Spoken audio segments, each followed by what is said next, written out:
What's up, guys? Welcome back to another CS14 SI video. My name is Tim, and today we'll be going over common hash functions. So in the last video of the series, SI leader Amanda went over hash tables and the different ways to handle collisions such as linear and quadratic probing when inserting into these tables. In this video, we'll be covering the different methods of hashing. Ideally, you'd want a perfect hash function that maps items with no collisions whatsoever. Although realistically, that may be unachievable. But we can try to hash our values to get as close to an average case of 0.1 for all possible insertions, deletions, and searches. So what do hash functions do to achieve this? Well, this is highly dependent on the data that we're dealing with, and we will soon see why this is. So let's take a look at the three different hash functions that we'll be working with today. We have the modulo hash function, the mid-square hash function, and the multiplicative string hash function. So first, let's talk about the modulo hash function. So the modulo hash function is fairly straightforward. In order to get the index that we want to hash our value to, we take our key value and we mod it by the size of our table.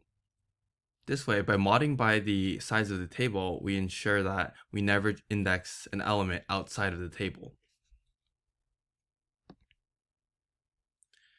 So an example of this would be if we were trying to insert 1, 6, 4, and 7 into a table size of 4. So since our table is size 4, we're going to be taking our key element and modding it by 4.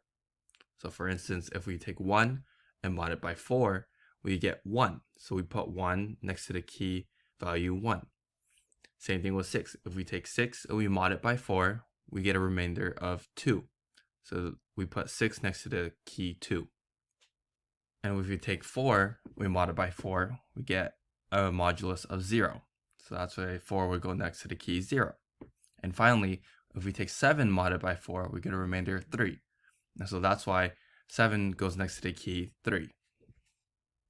And in this example, our values just happen to have no collisions, but if there were, you could either use linear or quadratic probing to deal with that.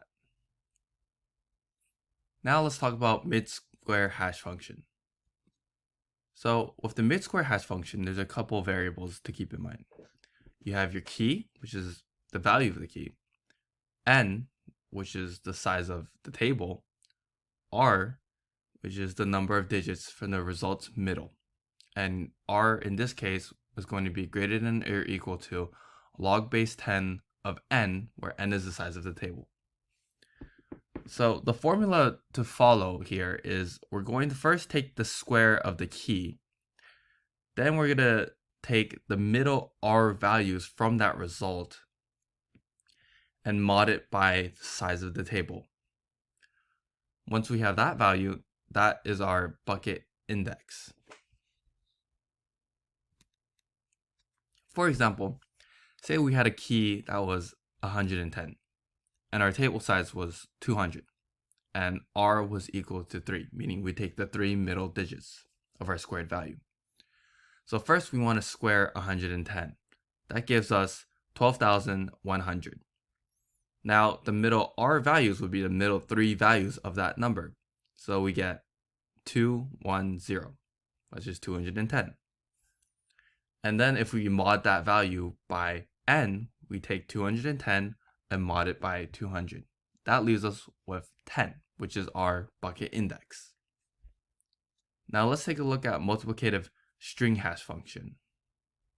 So here's the pseudocode for the multiplicative string hash function. What we're doing here is we take an initial value and we increase it with every letter that we have in the key. So in this case, our key would be a string. So for example, if we look at this for loop right here, right?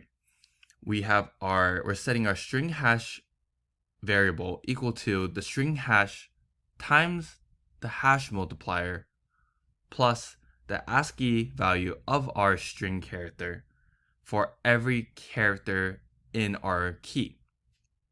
So using a real example, let's say we had a hash table size of 1,000 and our initial value we set to 0 and our hash multiplier was 2. Then let's take the string boba and let's try hashing that.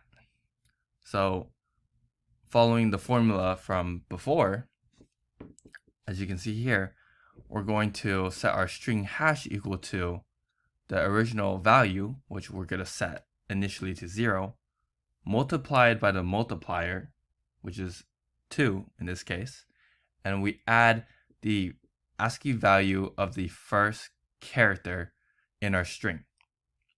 So in this case, we have the string boba.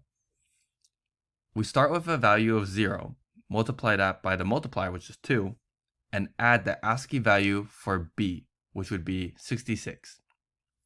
Then we repeat this process for each character in boba.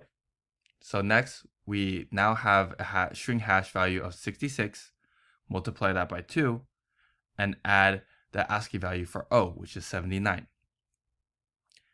That gives us 211, which we then repeat the same process again, multiply by 2, add the ASCII value for B, which is the next character over, 66, which leaves us a 488. And again, same process gives us 1,041. Now that we finish going through all the characters in the string, we want to mod it by the size of our table. This leaves us with 41. Thank you guys for watching. If you have any questions, please leave them in the comment section below. You can find all our SI times and the sign-in link in the description down below. Have a good week.